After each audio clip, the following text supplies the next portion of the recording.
Shri Basava TV ಸಮಸ್ತ ವೀಕ್ಷಕ ಬಂಧುಗಳಿಗೆಲ್ಲರಿಗೂ ಕೂಡ ಶರಣಾರ್ಥಿ. ಪ್ರೀತಿಯ ವೀಕ್ಷಕ ಬಂಧುಗಳೇ, ಇಂದಿನಿಂದ ಪ್ರತಿನಿತ್ಯ ಬೆಳಿಗ್ಗೆ ಯೋಗಾಭ್ಯಾಸವನ್ನು ಮುಂದುವರಿಸ್ತಾ ಇದ್ದೀವಿ. ಇದನ್ನು ನೋಡಿ ಕೂಡ ತಾವುಗಳೆಲ್ಲರೂ ಕೂಡ ಅಭ್ಯಾಸವನ್ನು ಕೂಡ ಮಾಡಬಹುದು. ಈಗ ಮೊದಲಿಗೆ ಸೂರ್ಯ ನಮಸ್ಕಾರದಿಂದ ನಮ್ಮ ಈ ಒಂದು ಯೋಗ ಅಭ್ಯಾಸವನ್ನು ಮುಂದುವರಿಸೋಣ. ಮಕ್ಕಳೆಲ್ಲ ನಿಧಾನವಾಗಿ ಸಮಸ್ಥಿತಿ ತಾಡಾಸನ ಪೊಸಿಷನ್ಗೆ ಬನ್ನಿ. ಸೂರ್ಯ ನಮಸ್ಕಾರ ಮಂತ್ರ ಓಂ ರಾಮ್ ಮಿತ್ರಾಯ ನಮಃ. ಪ್ರಾರ್ಥನಾಸನ ಸಮಸ್ಥಿತಿ. ನೇರವಾಗಿ ನಿಂತು ಎರಡು ಕಾಲು ಜೋಡಿಸಿ ಶರೀರ ನೆಟ್ಟಗಿಡಬೇಕು. ಕರಗಳನ್ನು ಜೋಡಿಸಿ ಅಂಗುಷ್ಟಗಳನ್ನು ಎದೆಗೆ ತಾಗಿಸಬೇಕು. ಮಣಿಗಂಟು ಮೊಣಕೈ ಭೂಮಿಗೆ ಸಮಾನಾಂತರವಾಗಿರಬೇಕು. ಓಂ ರೀಂ ರವಯೇ ನಮಃ. ಊರ್ಧ್ವಾಸನ. ಕೈಗಳನ್ನು ನೇರವಾಗಿಟ್ಟು ತಲೆಯನ್ನು ಹಿಂದಕ್ಕೆ ಬಾಗಿಸುತ್ತಾ ಕೈಗಳನ್ನು ತಲೆಯ ಕಡೆ ಆನಿಸುತ್ತಾ ಕಿವಿಗಳಿಗೆ ಸ್ಪರ್ಶಿಸುತ್ತಾ ಎದೆಯನ್ನು ಹಿಂಬದಿಗೆ ಹಿಗ್ಗಿಸುತ್ತಾ ಉಸಿರನ್ನು ತೆಗೆದುಕೊಳ್ಳಬೇಕು. ಓಂ ರೂಂ ಸೂರ್ಯಾಯ ನಮಃ. ಹಸ್ತಪಾದಾಸನ. ಉಸಿರನ್ನು ಹೊರ ಹಾಕುತ್ತಾ ಸೊಂಟದಿಂದ ಕೆಳಕ್ಕೆ ಬಗ್ಗಿ ಎರಡೂ ಕೈಗಳನ್ನು ಪಾದಗಳ ಬಳಿ ಇರಿಸಬೇಕು. ತಲೆಯನ್ನು ಮೊಣಕಾಲಿಗೆ ತಾಗಿಸಬೇಕು. ಓಂ ರೈ ಬಾನವೇ ನಮಃ. ಏಕಪಾದ ಪ್ರಸರಣಾಸನ. ಉಸಿರನ್ನು ತೆಗೆದುಕೊಂಡು ಎಡಗಾಲನ್ನು ಹಿಂದೆ ತೆಗೆದುಕೊಳ್ಳಬೇಕು. ದೃಷ್ಟಿ ಎದುರುಗಿಟ್ಟು ಕತ್ತನ್ನು ಹಿಂದಕ್ಕೆ ಬಗ್ಗಿಸಿರಬೇಕು. ಓಂ ರೈ ಖಗಾಯ ನಮಃ. ದ್ವಿಪಾದ ಪ್ರಸರಣಾಸನ. ಈಗ ಬಲಗಾಲನ್ನು ಹಿಂದೆ ತೆಗೆದುಕೊಂಡು ಎಡಪಾದದೊಂದಿಗೆ ಇಡಬೇಕು. ಇಡೀ ಶರೀರದ ಭಾರ ಎರಡೂ ಕೈಗಳ ಮೇಲೆ ಮತ್ತು ಪಾದಗಳ ತುದಿಗಳ ಮೇಲೆ ಇರಬೇಕು. ಓಂ ರೂಂ ಪೋಷಣೆ ನಮಃ. ಸಾಷ್ಟಾಂಗ ಪ್ರಣಿಪಾದಾಸನ. ಉಸಿರನ್ನು ಹೊರ ಹಾಕುತ್ತಾ ಎದೆ ಮತ್ತು ಗದ್ದವನ್ನು ನೆಲಕ್ಕೆ ತಾಗಿಸಿ ಗದ್ದ, ಎದೆ, ಎರಡೂ ಕೈ, ಎರಡೂ ಮೊಣಕಾಲು, ಎರಡೂ ಕಾಲಿನ ಹೆಬ್ಬೆರಳು ನೆಲಕ್ಕೆ ತಾಗಿರಲಿ. ಪುಷ್ಟಭಾಗವನ್ನು ಮೇಲೆತ್ತಬೇಕು. ಓಂ ರಾಂ ಹಿರಣ್ಯ ಗರ್ಭಾಯ ನಮಃ. ಭುಜಂಗಾಸನ. ಉಸಿರನ್ನು ತೆಗೆದುಕೊಳ್ಳುತ್ತಾ ಎರಡೂ ಕೈಗಳನ್ನು ನೆಲಕ್ಕೆ ಒತ್ತಿ ಎದೆ, ಕತ್ತು, ತಲೆಯನ್ನು ಎತ್ತಬೇಕು. ಸೊಂಟದ ಭಾಗ ನೆಲದಲ್ಲಿರಲಿ. ಹಿಂದೆ ಎರಡೂ ಕಾಲನ್ನು ಜೋಡಿಸಿರಬೇಕು. ಓಂ ರೀಂ ಮರೀಚಾಯ ನಮಃ. ಬೂದೂರಾಸನ. ಉಸಿರನ್ನು ಹೊರಗೆ ಹಾಕುತ್ತಾ ನಿಧಾನವಾಗಿ ಹಿಂದಕ್ಕೆ ಪಾದವನ್ನು ಊರಿ ಕೈಗಳನ್ನು ನೇರವಾಗಿರಿಸಿ ಮುಖವನ್ನು ಮೊಣಕಾಲುಗಳ ಕಡೆಗೆ ತನ್ನಿರಿ. ದೃಷ್ಟಿ ಕಾಲಿನ ಹೆಬ್ಬೆರಳುಗಳ ಕಡೆ ಇರಲಿ. ಓಂ ರೂಂ ಆದಿತ್ಯಾಯ ನಮಃ. ಏಕಪಾದ ಪ್ರಸರಣಾಸನ. ಮೊದಲು ಮಾಡಿದ 4ನೇ ಹಂತಕ್ಕೆ ಬನ್ನಿ. ಓಂ ರೈ ಸವಿತ್ರಾಯ ನಮಃ. ಹಸ್ತಪಾದಾಸನ. ಮೊದಲು ಮಾಡಿದ 3ನೇ ಹಂತಕ್ಕೆ ಬನ್ನಿ. ಓಂ ರೈ ಹರ್ಕಾಯ ನಮಃ. ಊರ್ಧ್ವಾಸನ. ಮೊದಲು ಮಾಡಿದ 2ನೇ ಹಂತಕ್ಕೆ ಬನ್ನಿ. ಓಂ ರೂಂ ಭಾಸ್ಕರಾಯ ನಮಃ. ಮೊದಲನೇ ಸ್ಥಿತಿ ನಮಸ್ಕಾರ ಸ್ಥಿತಿ. ಓಂ ಶ್ರೀ ಸವಿತ್ರ ಸೂರ್ಯ ನಾರಾಯಣಾಯ ನಮಃ. ಬಲ ಸುತ್ತಿನಿಂದ ಒಂದು ಸುತ್ತನ್ನು ಸುತ್ತುವುದು. ಉಪಯೋಗ: ದೇಹದ ಎಲ್ಲ ಅಂಗಗಳಿಗೂ ವ್ಯಾಯಾಮವಾಗಿ ಉಸಿರಾಟ, ರಕ್ತ ಪರಿಚಲನೆ, ಶರೀರ ಶುದ್ಧೀಕರಣ, ಪಚನ, ನರಗಳ ಶಕ್ತಿ ಇತ್ಯಾದಿ ಎಲ್ಲ ಕ್ರಿಯೆಗಳು ಸುಧಾರಿಸುತ್ತದೆ. ವ್ಯಾಧಿಗಳು ಬರದಂತೆ ರೋಗ ನಿರೋಧಕ ಶಕ್ತಿಯನ್ನು ಹೆಚ್ಚಿಸುತ್ತದೆ. ಸೂರ್ಯ ನಮಸ್ಕಾರದ ಸತತ ಸಾಧನೆಯಿಂದ ಆರೋಗ್ಯ, ಇಂದ್ರಿಯ ನಿಗ್ರಹ ಮತ್ತು ಮಾನಸಿಕ ಸಂಯಮಗಳು ಹೆಚ್ಚುತ್ತದೆ. ತಾಡಾಸನ. ತಾಡ ಎಂದರೆ ಬೆಟ್ಟದ ರೀತಿ ದೇಹದ ನಿಲುವನ್ನು ಸ್ಥಿರವಾಗಿ ನಿಲ್ಲಿಸುವುದು. ನೋಡಿ, ಮೊದಲು ಸಮಸ್ಥಿತಿಯಲ್ಲಿ ನಿಂತು ಎರಡೂ ಕಾಲಿನ ಹೆಬ್ಬೆಟ್ಟನ್ನು ಜೋಡಿಸಿರಬೇಕು. ನಿಧಾನವಾಗಿ ಎರಡೂ ಕೈಗಳ ಬೆರಳುಗಳನ್ನು ಒಂದಕ್ಕೊಂದು ಸ್ಪಂದಿಸಿ ಬೆನ್ನು ಕುತ್ತಿಗೆ ಎಲ್ಲ ನೇರವಾಗಿರಲಿ. ನಿಧಾನವಾಗಿ ಉಸಿರನ್ನು ಎಳೆದುಕೊಳ್ಳುತ್ತಾ ಎರಡೂ ಕೈಗಳನ್ನು ಮೇಲೆತ್ತಿ ಅಂಗೈಯನ್ನು ಮೇಲ್ಮುಖವಾಗಿಟ್ಟುಕೊಳ್ಳಿ. ಬೆನ್ನು ಕುತ್ತಿಗೆ ಎಲ್ಲ ಮುಂದೆ ನೇರವಾಗಿರಲಿ. ಕೈಗಳು ಕಿವಿಗೆ ಅಂಟಿಕೊಂಡಂತೆ ಇರಲಿ. ಹಾಗೆ ಸಹಜ ಸ್ಥಿತಿ ಉಸಿರಾಟ.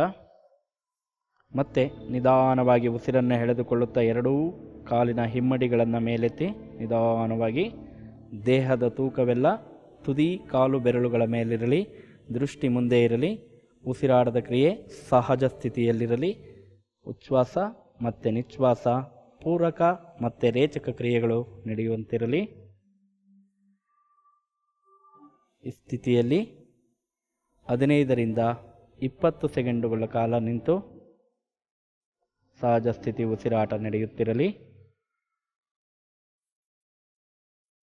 ನಿಧಾನವಾಗಿ ಉಸಿರನ್ನು ಬಿಡುತ್ತಾ ಹಿಮ್ಮಡಿಗಳನ್ನು ನೆಲಕಿಡಿ ಫಸ್ಟು, ಮತ್ತೆ ಉಸಿರನ್ನು ಎಳೆದುಕೊಳ್ಳಿ.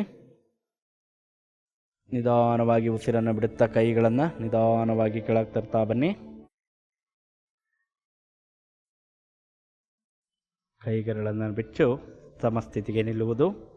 ಈ ಆಸನ ಮಾಡುವುದರಿಂದ ಹೆಸರೇ ಹೇಳಿದಂತೆ ಮನಸ್ಸನ್ನು ಸ್ಥಿರವಾಗಿ ನಿಲ್ಲಿಸಲು ಈ ಆಸನ ಉಪಯುಕ್ತವಾಗಿದೆ. ಹಾಗೆ ಕಾಲುಗಳು ಮಂಡಿಗಳ ಮಾಂಸಖಂಡಗಳನ್ನು ಬಲಿಷ್ಠಗೊಳಿಸುತ್ತದೆ. ಮನಸ್ಸು ಏಕಾಗ್ರತೆ ಸ್ಥಿತಿಗೆ ಬರುವುದು. ಅರ್ಧ ಚಕ್ರಾಸನ. ಈ ಆಸನ ಹೇಳುವಂತೆ ದೇಹವನ್ನು ಅರ್ಧ ಚಕ್ರದ ರೀತಿ ಬಾಗಿಸುವುದು. ಮೊದಲು ಸಮಸ್ಥಿತಿಯಲ್ಲಿ ನಿಂತ್ಕೊಳ್ಬೇಕು. ನಿಧಾನವಾಗಿ ಉಸಿರನ್ನು ಎಳೆದುಕೊಳ್ಳುತ್ತಾ ಎರಡೂ ಕೈಗಳನ್ನು ಸೊಂಟದ ಮೇಲಿಟ್ಕೊಳ್ಳಿ. ಕಾಲುಗಳನ್ನು ಬಿಗಿಗೊಳಿಸೋಣ. ಎರಡೂ ಕಾಲುಗಳನ್ನು, ಬೆನ್ನು ಕುತ್ತಿಗೆ ಎಲ್ಲ ನೇರವಾಗಿರಲಿ. ಸಹಜ ಸ್ಥಿತಿ ಉಸಿರಾಟ.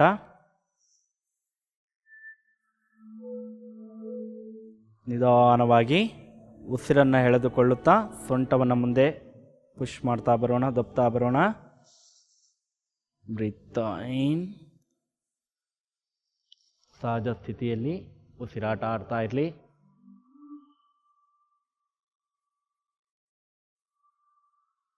ನಿಧಾನವಾಗಿ ಉಸಿರನ್ನು ಎಳ್ಕೊಳ್ಳಿ.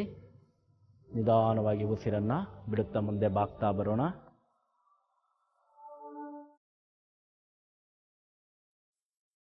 ಸಮಸ್ಥಿತಿ. ಈ ಅರ್ಧ ಚಕ್ರಾಸನ ಮಾಡುವುದರಿಂದ ಹೃದಯದ ತೊಂದರೆ, ಉಸಿರಾಟದ ತೊಂದರೆ, ಬೆನ್ನು ನೋವು ನಿವಾರಣೆಯಾಗುತ್ತದೆ. ಕಿಬ್ಬೊಟ್ಟೆಯಲ್ಲಿನ ಕೊಬ್ಬಿನಾಂಶ ಕರಗುತ್ತದೆ. ಈ ಆಸನವನ್ನು ಅಧಿಕ ರಕ್ತದೊತ್ತಡ ಇರುವವರು ಮಾಡಬಾರದು. ವೃಕ್ಷಾಸನ. ವೃಕ್ಷ ಎಂದರೆ ಮರ ಎಂದರ್ಥ. ಈ ಮರದ ರೀತಿ ದೇಹದ ನಿಲುವನ್ನು ಸ್ಥಿತಿಯಲ್ಲಿ ನಿಲ್ಲಿಸುವುದು. ಮಾಡುವ ವಿಧಾನ: ಮೊದಲು ಸಮಸ್ಥಿತಿಯಲ್ಲಿ ನಿಂತ್ಕೊಳ್ಬೇಕು. ಬೆನ್ನು ಕುತ್ತಿಗೆ ಎಲ್ಲ ನೇರವಾಗಿರಲಿ. ಸಹಜ ಸ್ಥಿತಿಯಲ್ಲಿ ಉಸಿರಾಟ ನಡೀತಾ ಇರಬೇಕು. ಮೊದಲು ನಿಧಾನವಾಗಿ ನಿಮ್ಮ ಬಲಗೈಯಿಂದ ಬಲಗಾಲನ್ನು ಇಟ್ಕೊಳ್ಳಿ.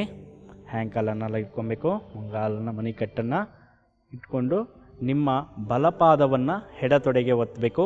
ಕಾಲು ಬೆರಳುಗಳು ಕೆಳಮುಖವಾಗಿರಲಿ. ಕಾಲು ಬೆರಳುಗಳು ಕೆಳಮುಖವಾಗಿರಲಿ. ನಿಮ್ಮ ಕಾಲು ಮತ್ತು ತೊಡೆಯ ಅಂತರ ಕಡಿಮೆ ಇರಬೇಕು. ನಿಮ್ಮ ಎರಡು ಭುಜಗಳ ನೇರವಾಗಿ ಲಂಬವಾಗಿ ನಿಮ್ಮ ಮಂಡಿ ನೇರವಾಗಿ ಬರಲಿ. ನಿಧಾನವಾಗಿ ಈಗ ಉಸಿರನ್ನು ಎಳೆದುಕೊಳ್ಳುತ್ತಾ ಎರಡೂ ಕೈಗಳನ್ನು ಮೇಲೆತ್ತಿ. ಬೆನ್ನು ಕುತ್ತಿಗೆ ಎಲ್ಲ ನೇರವಾಗಿರಲಿ. ನಿಮ್ಮ ಕೈ ತೋಳುಗಳು ಕಿವಿಗೆ ಅಂಟುಕೊಂಡಂತಿರಲಿ. ನಿಮ್ಮ ಕಣ್ಣಿನ ದೃಷ್ಟಿ ಒಂದೇ ಕಡೆ ಇರಲಿ. ಸಹಜವಾದ ಸ್ಥಿತಿಯಲ್ಲಿ ಉಸಿರಾಟವನ್ನು ಮಾಡ್ತಾ ಇರಿ. ಈ ಭಂಗಿಯಲ್ಲಿ ನಿಲ್ಲಬೇಕು. ಸಹಜ ಸ್ಥಿತಿ ಉಸಿರಾಟದ ಕ್ರಿಯೆ.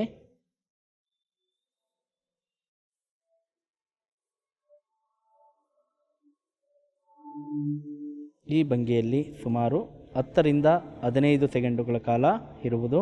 ಹಾಗೆ ನಿಧಾನವಾಗಿ ಎರಡೂ ಕೈಗಳನ್ನು ಭುಜದ ನೇರವಾಗಿ ಚಾಚಿ ನಿಧಾನವಾಗಿ ಎರಡೂ ಕೈಗಳನ್ನು ಸಮಸ್ಥಿತಿಗೆ ತನ್ನಿ. ನಿಧಾನವಾಗಿ ನಿಮ್ಮ ಪಾದವನ್ನು ನೆಲಕ್ಕೆ ಇಳಿಸ್ತಾ ಬರೋಣ. ಸಮಸ್ಥಿತಿಗೆ ಬಂದು ನಿಲ್ಲೋಣ. ಇದೇ ರೀತಿ ವಿರುದ್ಧ ದಿಕ್ಕಿನಲ್ಲೂ, ಅಂದರೆ ನಿಮ್ಮ ಎಡಗಾಲಿನಲ್ಲೂ ಕೂಡ ಮಾಡಬೇಕು. ಒಂದೇ ಕಾಲಿನಲ್ಲಿ ಮಾಡಿದರೆ ಒಂದು ಕಾಲು ಬಲಿಷ್ಠವಾಗುತ್ತೆ, ಇನ್ನೊಂದು ಕಾಲು ವೀಕ್ ಆಗ್ತಾ ಇರುತ್ತೆ. ಹಾಗಾಗಿ ಎರಡೂ ಬದಿಯಲ್ಲಿ ಮಾಡುವುದು.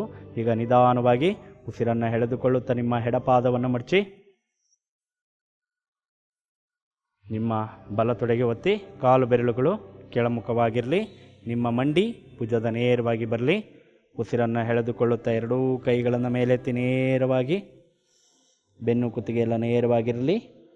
ದೃಷ್ಟಿ ಒಂದೇ ಕಡೆ ಇರಲಿ. ಉಸಿರಾಟದ ಸ್ಥಿತಿ ಸಹಜವಾಗಿರಲಿ. ಈ ಭಂಗಿಯಲ್ಲೂ ಕೂಡ 10ರಿಂದ 15 ಸೆಕೆಂಡುಗಳ ಕಾಲ ನಿಂತು ಸಹಜ ಸ್ಥಿತಿಯಲ್ಲಿ ಉಸಿರಾಟ ಆಡ್ತಾ ಇರಬೇಕು. ಹಾಗೆ ನಿಧಾನವಾಗಿ ಸಮಸ್ಥಿತಿಗೆ ಬರೋಣ. ಎರಡೂ ಕೈಗಳನ್ನು ನಿಧಾನವಾಗಿ ಡೌನ್ ಮಾಡ್ತಾ ಬನ್ನಿ. ಪಾದವನ್ನು ನೆಲಕ್ಕಿಡ್ತಾ ಬರೋಣ. ನಿಧಾನವಾಗಿ ಬೆನ್ನು ಕುತ್ತಿಗೆ ಎಲ್ಲ ನೇರ ಮಾಡಿ ಮತ್ತೆ ಸಮಸ್ಥಿತಿಗೆ ಬರೋಣ. ಈ ವೃಕ್ಷಾಸನ ಮಾಡಿದ್ದೀವಿ ಇಷ್ಟೊತ್ತು ಕೂಡ. ಇದರಿಂದ ಉಪಯೋಗಗಳು: ಏಕಾಗ್ರತೆಯನ್ನು ಹೆಚ್ಚಿಸ್ಕೊಳ್ತಾ ಹೋಗ್ಬೋದು, ತೊಡೆಯಲ್ಲಿನ ಕೊಬ್ಬಿನ ಅಂಶ ಕರಗುತ್ತೆ ಮತ್ತು ಕಾಲುಗಳು ಬಲಿಷ್ಠವಾಗ್ತಾ ಇರ್ತವೆ. ಈ ವೃಕ್ಷಾಸನದಿಂದ ಇಂತಹ ತೊಂದರೆ ಇರುವವರು ಈ ಆಸನಗಳನ್ನು ಮಾಡಬಹುದು. ಉತ್ಕುಟಾಸನ. ಉತ್ಕುಟ ಅಂದರೆ ದೇಹದ ಸ್ಥಿತಿಯನ್ನು, ನಿಲುವನ್ನು. ಉತ್ಕುಟ ಕುರ್ಚಿಯ ರೀತಿ ನಮ್ಮ ದೇಹದ ನಿಲುವನ್ನು ತರುವುದು. ಮಾಡುವ ವಿಧಾನ: ಮೊದಲು ಸಮಸ್ಥಿತಿಯಲ್ಲಿ ನಿಂತ್ಕೊಳ್ಳೋಣ. ಬೆನ್ನು ಕುತ್ತಿಗೆ ಎಲ್ಲ ನೇರವಾಗಿರಲಿ. ಸಹಜ ಸ್ಥಿತಿಯಲ್ಲಿ ಉಸಿರಾಟ ಆಡ್ತಾ ಇರಲಿ. ನಿಧಾನವಾಗಿ ಉಸಿರನ್ನು ಎಳೆದುಕೊಳ್ಳುತ್ತಾ ಎರಡೂ ಕೈಗಳನ್ನು ಭುಜದ ನೇರವಾಗಿ ತರೋಣ.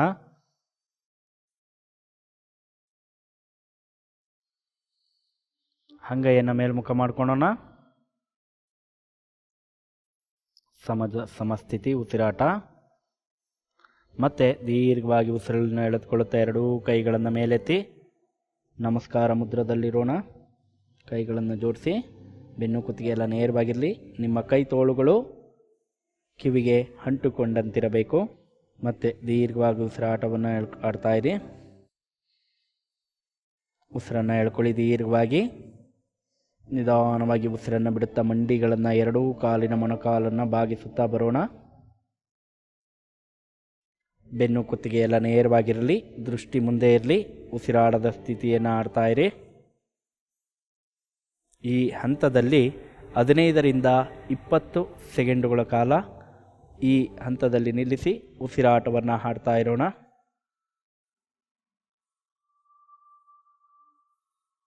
ಹಾಗೆ ನಿಧಾನವಾಗಿ ಎರಡೂ ಮೊಣಕಾಲುಗಳನ್ನು ನೇರ ಮಾಡೋಣ. ಉಸಿರನ್ನು ಎಳ್ಕೊಳ್ಳಿ. ನಿಧಾನವಾಗಿ ಉಸಿರನ್ನು ಬಿಡುತ್ತಾ ಎರಡೂ ಕೈಗಳನ್ನು ಭುಜದ ನೇರವಾಗಿ ತನ್ನಿ. ಅಂಗೈಗಳನ್ನು ಕೆಳಮುಖ ಮಾಡ್ಕೊಳ್ಳಿ. ನಿಧಾನವಾಗಿ ಉಸಿರನ್ನು ಬಿಡುತ್ತಾ ಸಮಸ್ಥಿತಿಗೆ ಬರೋಣ. ಈ ಉತ್ಕುಟಾಸನ ಮಾಡುವವರು ಪ್ರತಿನಿತ್ಯ ಅಭ್ಯಾಸವನ್ನು ಮಾಡುತ್ತಿದ್ದರೆ ಕಾಲುಗಳು ಬಲಿಷ್ಠವಾಗುವವು. ಉಸಿರಾಡದ ತೊಂದರೆ ನಿವಾರಣೆ, ಗೂನು ಬೆನ್ನು ನಿವಾರಣೆ, ಇದರ ಎಲ್ಲ ಉಪಯೋಗಗಳು ಇರುತ್ತವೆ. ಹಾಗಾಗಿ ಇಂತಹ ತೊಂದರೆ ಇರುವಂಥವರು ಪ್ರತಿನಿತ್ಯ ಈ ಉತ್ಕುಟಾಸನದ ಅಭ್ಯಾಸವನ್ನು ಮಾಡಬಹುದು. ಏಕಪಾದ ಉತ್ಕುಟಾಸನ ಅಂದರೆ ಒಂದೇ ಕಾಲಿನಲ್ಲಿ ಕುರ್ಚಿಯ ರೀತಿ ದೇಹದ ನಿಲುವನ್ನು ನಿಲ್ಲಿಸುವುದು. ಮಾಡುವ ವಿಧಾನ: ಮೊದಲು ಸಮಸ್ಥಿತಿಯಲ್ಲಿ ನಿಂತ್ಕೊಬೇಕು. ಬೆನ್ನು ಕುತ್ತಿಗೆ ಎಲ್ಲ ನೇರವಾಗಿರಲಿ. ಕಾಲುಗಳ ಅಂಗುಷ್ಟ ಅಂದರೆ ಹೆಬ್ಬೆಟ್ಟನ್ನು ಜೋಡಿಸಿರಬೇಕು. ಸಹಜ ಸ್ಥಿತಿಯಲ್ಲಿ ಉಸಿರಾಟವನ್ನು ಆಡ್ತಾ ಇರಿ. ನಿಧಾನವಾಗಿ ಉಸಿರನ್ನು ಎಳೆದುಕೊಳ್ಳುತ್ತಾ ನಿಮ್ಮ ಬಲಗೈಯಿಂದ ಬಲಗಾಲನ್ನು ಹಿಡಿದುಕೊಂಡು ಎಡತೊಡೆಯ ಮೇಲಿಟ್ಕೊಬೇಕು. ಬೆನ್ನು ಕುತ್ತಿಗೆ ಎಲ್ಲ ನೇರವಾಗಿರಲಿ. ಈಗ ನಿಧಾನವಾಗಿ ಮತ್ತೆ ಉಸಿರನ್ನು ಎಳೆದುಕೊಳ್ಳುತ್ತಾ ಎರಡೂ ಕೈಗಳನ್ನು ಮೇಲೆತ್ತಿ ನಮಸ್ಕಾರ ಸ್ಥಿತಿಗೆ ಬರೋಣ. ಬೆನ್ನು ಕುತ್ತಿಗೆ ಎಲ್ಲ ನೇರವಾಗಿರಲಿ. ನಿಮ್ಮ ತೋಳುಗಳು ಕಿವಿಗೆ ಅಂಟಿಕೊಂಡಂತಿರಲಿ. ನಿಧಾನವಾಗಿ ಉಸಿರನ್ನು ಎಳೆದುಕೊಳ್ಳಿ. ಮತ್ತೆ ಉಸಿರನ್ನು ಬಿಡುತ್ತಾ ನಿಮ್ಮ ಎಡಮಂಡಿಯನ್ನು ಬಾಗಿಸುತ್ತಾ ಬರೋಣ. ಬೆನ್ನು ನೇರವಾಗಿರಲಿ. ಸಹಜ ಸ್ಥಿತಿಯಲ್ಲಿ ಉಸಿರಾಟ 10ರಿಂದ 15 ಸೆಕೆಂಡುಗಳ ಕಾಲ ಈ ಆಸನದಲ್ಲಿ ಕುಳಿತು ಉಸಿರಾಟವನ್ನು ಹಾಡ್ತಾ ಇರೋಣ. ಹಾಗೆ ನಿಧಾನವಾಗಿ ಕಾಲುಗಳನ್ನು ನೇರ ಮಾಡೋಣ. ಎಡಗಾಲನ್ನು ನೇರ ಮಾಡಿ ಉಸಿರನ್ನು ಎಳ್ಕೊಳ್ಳಿ. ನಿಧಾನವಾಗಿ ಉಸಿರನ್ನು ಬಿಡುತ್ತಾ ಕೈಯನ್ನು ಭುಜದ ನೇರವಾಗಿ ತನ್ನಿ. ಅಂಗೈಯನ್ನು ಕೆಳಮುಖ ಮಾಡ್ಕೊಳ್ಳಿ. ಸಮಸ್ಥಿತಿಗೆ ನಿಮ್ಮ ಬಲಗೈಯಿಂದ ಬಲಗಾಲನ್ನು ಹಿಡ್ಕೊಳ್ಳಿ. ನಿಧಾನವಾಗಿ ಬಲಪಾದವನ್ನು ನೆಲಕ್ಕೆ ಇಟ್ಟು ಸಮಸ್ಥಿತಿಗೆ ನಿಲ್ಲೋಣ. ಅದೇ ರೀತಿ ವಿರುದ್ಧ ದಿಕ್ಕಿನಲ್ಲಿ ಅಂದರೆ ನಿಮ್ಮ ಎಡಗಾಲನ್ನು ಮಾಡ್ತಾ ಹೋಗೋಣ. ನಿಧಾನವಾಗಿ ನಿಮ್ಮ ಎಡಗೈಯಿಂದ ಎಡಗಾಲಿನ ಮಣಿಕಟ್ಟನ್ನು ಇಟ್ಕೊಳ್ಳೋಣ. ಬಲ ತೊಡೆಯ ಮೇಲಿಟ್ಕೊಳ್ಳಿ. ಬೆನ್ನು ಕುತ್ತಿಗೆ ನೇರವಾಗಿರಲಿ. ಉಸಿರನ್ನು ಎಳೆದುಕೊಳ್ಳುತ್ತಾ ಎರಡೂ ಕೈಗಳನ್ನು ಎತ್ತಿ ಮೇಲೆ. ಬೆನ್ನು ಕುತ್ತಿಗೆ ಎಲ್ಲ ನೇರವಾಗಿರಲಿ. ದೃಷ್ಟಿ ಮುಂದೆ ಇರಬೇಕು. ಒಂದೇ ಕಡೆ ಇರಲಿ ದೃಷ್ಟಿ. ಉಸಿರಾಟ. ನಿಧಾನವಾಗಿ ಉಸಿರನ್ನು ಬಿಡುತ್ತಾ ಮಂಡಿಗಳನ್ನು ಬಾಗಿಸುತ್ತಾ ಬನ್ನಿ. ಬಲಮಂಡಿಯನ್ನು. ಬೆನ್ನು ನೇರವಾಗಿರಲಿ. ಉಸಿರಾಟದ ಸಹಜ ಸ್ಥಿತಿಯಲ್ಲಿ ಬೆನ್ನು ನೇರವಾಗಿರಲಿ. ಒಂದು ದಿಕ್ಕಿನಲ್ಲಿ ಎಷ್ಟು ಸೆಕೆಂಡುಗಳ ಕಾಲ ಇರ್ತೀರೋ ಅಷ್ಟೇ ಸೆಕೆಂಡುಗಳ ಕಾಲ ಆಪೋಸಿಟ್ ವಿರುದ್ಧ ದಿಕ್ಕಿನಲ್ಲಿ ಇರುವುದು. ನಿಧಾನವಾಗಿ ಮಂಡಿಯನ್ನು ನೇರ ಮಾಡ್ಕೊಳ್ಳಿ. ಉಸಿರನ್ನು ಬಿಡುತ್ತಾ ಕೈಗಳನ್ನು ಭುಜದ ನೇರವಾಗಿ, ಅಂಗೈಯನ್ನು ಕೆಳಮುಖ ಮಾಡ್ಕೊಳ್ಳಿ. ಎಡಗೈಯಿಂದ ಎಡಗಾಲಿನ ಮಣಿಕಟ್ಟನ್ನು ಹಿಡಿದು ನಿಧಾನವಾಗಿ ಕಾಲನ್ನು ಸಮಸ್ಥಿತಿಗೆ ಬರುವುದು. ಸಮಸ್ಥಿತಿಯಲ್ಲಿ ನಿಂತ್ಕೊಳ್ಳಿ. ಈ ಆಸನ ಮಾಡುವುದರಿಂದ ಬೆನ್ನಿನ ನರಗಳು ಚೈತನ್ಯಗೊಳಿಸುತ್ತವೆ. ಹಾಗೆ ನಿದ್ರಾಹೀನತೆ ಇದ್ದವರಿಗೆ ಈ ಆಸನ ತುಂಬ ಉಪಯುಕ್ತವಾಗಿದೆ. ಹಾಗೆ ಮಕ್ಕಳಲ್ಲಿನ ನೆನಪಿನ ಶಕ್ತಿಯನ್ನು ವೃದ್ಧಿಸಲು ಈ ಆಸನ ಉಪಯುಕ್ತವಾಗಿದೆ. ಹಾಗೆ ಕಾಲುಗಳನ್ನು ಬಲಗೊಳಿಸಲು ಈ ಆಸನ ಸೂಕ್ತವಾದ ಆಸನವಾಗಿದೆ. ತ್ರಿಕೋಣಾಸನ. ತ್ರಿಕೋಣ ಅಂದರೆ 3 ಕೋನಗಳ ಆಕಾರವಾಗಿ ನಮ್ಮ ದೇಹದ ನಿಲುವನ್ನು ನಿಲ್ಲಿಸುವುದು. ಈ ಆಸನ ಮಾಡುವ ವಿಧಾನ, ನಿಮ್ಮ ದೇಹದ ಸಂಪೂರ್ಣ ಸ್ಥಿತಿಯನ್ನು ಬಲಗಡೆ ಟರ್ನ್ ಮಾಡಿ ತಿರುಗಿ ನಿಮ್ಮ 2 ಕಾಲುಗಳ ಅಂತರ, ಪಾದಗಳ ಅಂತರ 2.5 ಅಡಿಗಳಿಂದ 3 ಅಡಿ ಅಂತರವಿರಲಿ. ನಿಧಾನವಾಗಿ 2 ಕಾಲುಗಳನ್ನು ಓಪನ್ ಮಾಡ್ತಾ ಹೋಗೋಣ. ಅಂತರವನ್ನು ಬೆನ್ನು ಕುತ್ತಿಗೆ ಎಲ್ಲ ನೇರವಾಗಿರಲಿ. ನಿಧಾನವಾಗಿ ನಿಮ್ಮ ಬಲಪಾದವನ್ನು 90 ಡಿಗ್ರಿಗೆ ಟರ್ನ್ ಮಾಡಿಕೊಳ್ಳೋಣ. ಉಸಿರನ್ನು ಎಳೆದುಕೊಳ್ಳುತ್ತಾ 2 ಕೈ ಭುಜದ ನೇರವಾಗಿ ತನ್ನಿ. ನಿಧಾನವಾಗಿ ಉಸಿರನ್ನು ಬಿಡುತ್ತಾ ಕತ್ತನ್ನು ಎಡಗಡೆ ನೋಡಿ ಟರ್ನ್ ಮಾಡಿ. ನಿಮ್ಮ ದೃಷ್ಟಿ ಮಧ್ಯದ ಬೆರಳು, ಎಡಗೈಯ ಮಧ್ಯದ ಬೆರಳು ಕಡೆ ಇರಲಿ. ಉಸಿರಾಟವನ್ನು ಹಾಡ್ತಾ ಇರಿ. ಮತ್ತೆ ದೀರ್ಘವಾಗಿ ಉಸಿರನ್ನು ಎಳ್ಕೊಳ್ಳಿ. ನಿಧಾನವಾಗಿ ಉಸಿರನ್ನು ಬಿಡುತ್ತಾ ಬಲಗಡೆ ಬಾಗ್ತಾ ಬರೋಣ. ನಿಧಾನವಾಗಿ ಬಾಗ್ತಾ ಬರೋಣ. ಸಾಧ್ಯವಾದಲ್ಲಿ ನಿಮ್ಮ ಕೈಯನ್ನು ಬಲಗಾಲಿನ ಹೊರಗಡೆ ಇಡೋದಕ್ಕೆ ಟ್ರೈ ಮಾಡಿ. ಹಾಗಿಲ್ಲ ಅಂದರೆ ಕಾಲಿನ ಮೇಲಿಟ್ಕೊಳ್ಳಿ. ನಿಮ್ಮ 2 ಕಾಲಿನ ಮಂಡಿಗಳು ನೇರವಾಗಿರಲಿ. ನಿಮ್ಮ ದೃಷ್ಟಿ ಮೇಲಿರಲಿ. ಮಧ್ಯದ ಬೆರಳನ್ನು ನೋಡ್ತಾ ಇರಬೇಕು. ಉಸಿರಾಟದ ಕ್ರಿಯೆ ಸಹಜವಾಗಿರಲಿ. ಸಹಜವಾದ ಉಸಿರಾಟ. ಈ ಭಂಗಿಯಲ್ಲಿ 15ರಿಂದ 20 ಸೆಕೆಂಡುಗಳ ಕಾಲ ಉಸಿರಾಟವನ್ನು ಹಾಡ್ತಾ ಇರೋಣ. ಹಾಗೆ ನಿಧಾನವಾಗಿ ಉಸಿರನ್ನು ಎಳೆದುಕೊಳ್ಳುತ್ತಾ ಸಮಸ್ಥಿತಿಗೆ ಬರೋಣ. ಮತ್ತೆ ಉಸಿರನ್ನು ಎಳ್ಕೊಳ್ಳಿ. ಕತ್ತನ್ನು ನೇರ ಮಾಡ್ಕೊಳ್ಳಿ. ನಿಧಾನವಾಗಿ ಉಸಿರನ್ನು ಬಿಡುತ್ತಾ ಕೈಗಳನ್ನು ತೊಡೆಗೆ ಅಂಟಿಸೋಣ. ಪಾದವನ್ನು ಸಮಸ್ಥಿತಿಗೆ, ಲೆಗ್ಗನ್ನು ಜಾಯಿನ್ ಮಾಡ್ತಾ ಬರೋಣ. ಸಮಸ್ಥಿತಿಯಲ್ಲಿ ನಿಂತು ಇದೇ ರೀತಿ ವಿರುದ್ಧ ದಿಕ್ಕಿ ಅಂದರೆ ನಿಮ್ಮ ಎಡಗಡೆನೂ ಕೂಡ ಬಾಗ್ತಾ ಹೋಗೋಣ. ಈಗ ಮತ್ತೆ ನಿಮ್ಮ ಪಾದಗಳ ಅಂತರ 2.5ರಿಂದ 3 ಅಡಿಗಳ ಅಂತರ ಬರಲಿ.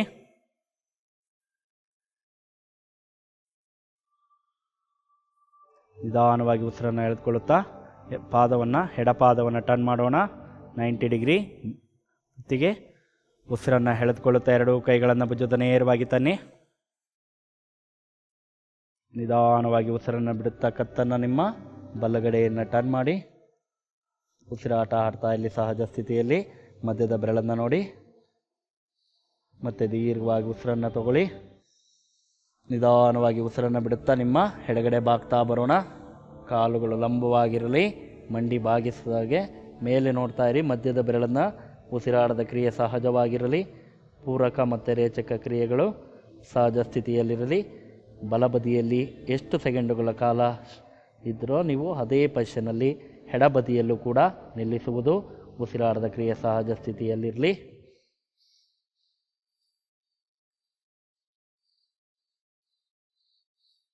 ಹಾಗೆ ಸಮಸ್ಥಿತಿಗೆ ಬರೋಣ. ನಿಧಾನವಾಗಿ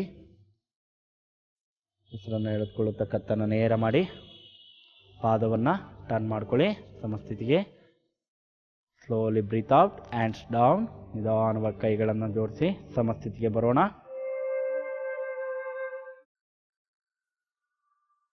ಮುಂದೆ ಟರ್ನ್ ಆಗೋಣ. ತ್ರಿಕೋಣಾಸನ ಮಾಡುವುದರಿಂದ ಸೊಂಟದಲ್ಲಿನ ಹೆಚ್ಚು ಕೊಬ್ಬಿನಾಂಶ ಇರುವವರು ಈ ಆಸನ ಮಾಡುವುದರಿಂದ ಕರಗಿಸುತ್ತಾ ಬರುವುದು ಮತ್ತು ಕಾಲುಗಳು ಬಲಿಷ್ಠವಾಗುತ್ತವೆ. ಈ ಆಸನ ಮಹಿಳೆಯರಿಗೆ ಸೂಕ್ತವಾದ ಆಸನವಾಗಿದೆ.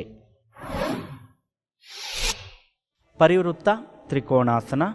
ಪರಿವೃತ್ತ ತ್ರಿಕೋಣಾಸನ ಅಂದರೆ ಸೊಂಟವನ್ನು ನುಲ್ಚಿ ಬಿಡುವುದು, ಅಂದರೆ ತಿರುಚಿ ಮಾಡುವ ಆಸನವಿದು. ಮೊದಲು ಮಾಡುವ ವಿಧಾನ, ಮೊದಲು ನಿಮ್ಮ ಬಲಗಡೆ ಟರ್ನ್ ಮಾಡಿ ದೇಹದ ಸ್ಥಿತಿಯನ್ನು, ನಿಮ್ಮ ಕಾಲುಗಳ ಅಂತರ ಸೇಮ್ 2.5 ಇಂದ 3 ಅಡಿಗಳ ಅಂತರ ಬರಲಿ. ನಿಧಾನವಾಗಿ ಎರಡೂ ಕಾಲುಗಳನ್ನು ಓಪನ್ ಮಾಡ್ತಾ ಹೋಗೋಣ. ಮೊದಲಿಗೆ ಎಡಪಾದವನ್ನು 90 ಡಿಗ್ರಿ ಓರೆಯಾಗಿ ಟರ್ನ್ ಮಾಡ್ಕೊಳ್ಳಿ. ಎಡಪಾದವನ್ನು ಬೆನ್ನು ಕುತ್ತಿಗೆ ಎಲ್ಲ ನೇರವಾಗಿರಲಿ. ಕಾಲುಗಳನ್ನು ಬಿಗಿಗೊಳಿಸಿ ಉಸಿರನ್ನು ಎಳೆದುಕೊಳ್ಳುತ್ತಾ ಎರಡೂ ಕೈಗಳನ್ನು ಮೇಲೆತ್ತಿ ಭುಜದ ನೇರವಾಗಿ ಸಹಜ ಸ್ಥಿತಿಯಲ್ಲಿ ಉಸಿರಾಟ ಆಡ್ತಾ ಇರಿ. ನಿಧಾನವಾಗಿ ಉಸಿರನ್ನು ಎಳೆದುಕೊಳ್ಳುತ್ತಾ ಬಾಡಿಯನ್ನು ಟರ್ನ್ ಮಾಡ್ತಾ ಬರಲಿ. ಸೊಂಟವನ್ನು ಎಡಗಡೆ ಟರ್ನ್ ಮಾಡಿ ಸಹಜ ಸ್ಥಿತಿ ಉಸಿರಾಟ. ಮತ್ತು ದೀರ್ಘವಾಗಿ ಉಸಿರನ್ನು ಎಳ್ಕೊಳ್ಳಿ. ನಿಧಾನವಾಗಿ ಉಸಿರನ್ನು ಬಿಡುತ್ತಾ ನಿಮ್ಮ ಎಡಪಾದದ ಪಕ್ಕದಲ್ಲಿ ಬಲಗೈಯನ್ನು ಇಡ್ತಾ ಬರೋಣ. ದೃಷ್ಟಿಯನ್ನು ಮೇಲ್ ನೋಡಿ, ಕೈ ಮೇಲ್ಗಡೆ ನೇರವಾಗಿರಲಿ. ಮೇಲ್ ನೋಡಿ ಕೈ, ಅಂಗೈ ನಿಮ್ಮ ಮುಖದ ಕಡೆ ಬರಲಿ. ಉಸಿರಾಡದ ಕ್ರಿಯೆಯನ್ನು ಹಾಡ್ತಾ ಇರಿ. ಕಾಲುಗಳು ನೇರವಾಗಿರಲಿ.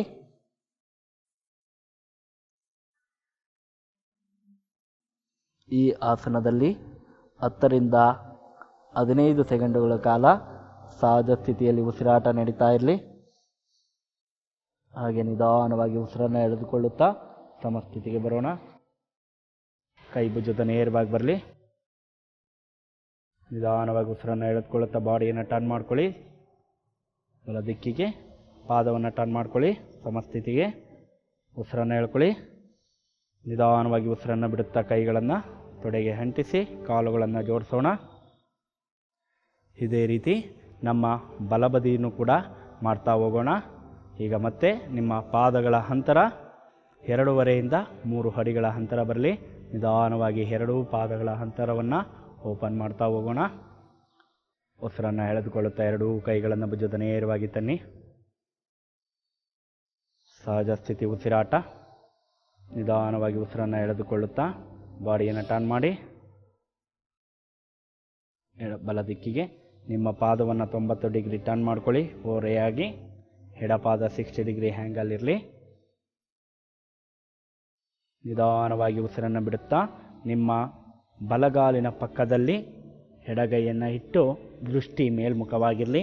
ನಿಮ್ಮ ಅಂಗೈ ಮುಖದ ಕಡೆ ಇರಲಿ. ಎರಡೂ ಭುಜಗಳು ಸಮಾಂತರ ನೇರವಾಗಿರಲಿ. ಮಂಡಿಗಳು ನೇರವಾಗಿರಲಿ. ಉಸಿರಾಟದ ಕ್ರಿಯೆ ಸಹಜವಾಗಿರಲಿ. ಉಸಿರಾಟವನ್ನು ಆಡ್ತಾ ಇರಿ. ಹಾಗೆ ನಿಧಾನವಾಗಿ ಸಮಸ್ಥಿತಿ ಉಸಿರನ್ನು ಎಳೆದುಕೊಳ್ಳುತ್ತಾ ನೇರ ಮಾಡ್ಕೊಳ್ಳಿ. ಬಾಡಿಯನ್ನು ಟರ್ನ್ ಮಾಡಿ ಬಲ ದಿಕ್ಕಿಗೆ. ಉಸಿರಾಟವನ್ನು ಆಡ್ತಾ ಇರಿ. ಸಹಜ ಸ್ಥಿತಿ. ನಿಧಾನವಾಗಿ ಉಸಿರನ್ನು ಬಿಡುತ್ತಾ ಎರಡೂ ಕೈಗಳನ್ನು ತೊಡೆಗೆ ಒತ್ತಿ ಕಾಲುಗಳನ್ನು ಜೋಡಿಸೋಣ.